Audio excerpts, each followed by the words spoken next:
Wayne Gretzky was up and at 'em early most mornings in his career. His sunrise habit wasn't a case of wanting to get to the rink as soon as possible. It was more that he wanted to find someone to talk hockey. He wanted to discuss the game the night before, listen about a rising star or a slumping friend, or simply debate systems and philosophies. In Nagano, part of his daily ritual was rising early and going down to the cafeteria in the Olympic Village to grab a morning coffee. This part of his routine resulted in his important involvement with Hockey Canada for the next Winter Games. It probably started in 1998 in the commissary of the Olympic Village in Nagano, Gretzky said. I like to get up really early and go get a coffee. Usually Bobby Clarke and Bob Gainey would be sitting around talking about players and the direction of the way the game was going. It was a lot of fun for me to sit there and listen to a couple of guys who had been involved in the game for a long time.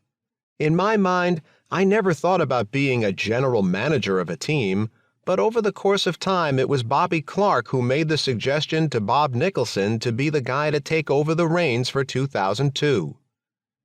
Clarke doesn't want any credit for his submission to Nicholson. Clarke didn't care that number 99 didn't have any management experience, but he came away from those morning sessions with Gretzky knowing that he was a natural fit to run the next Canadian Olympic team. Gretzky was and has been everything you could ask for in a hockey man, Clarke said. In my opinion, he is the best player to ever play the game. I know you might say Bobby Orr was the best, and I couldn't argue that.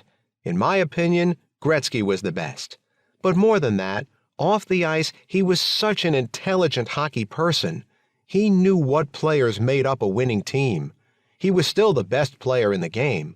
It was a necessity to have him involved in that team with Nicholson. Gretzky was easily the top hockey dog. In 2002, Clarke was sitting in his Cherry Hill, New Jersey home, pleased as punch as he watched Canada end its 50-year Olympic drought. I don't deserve any credit.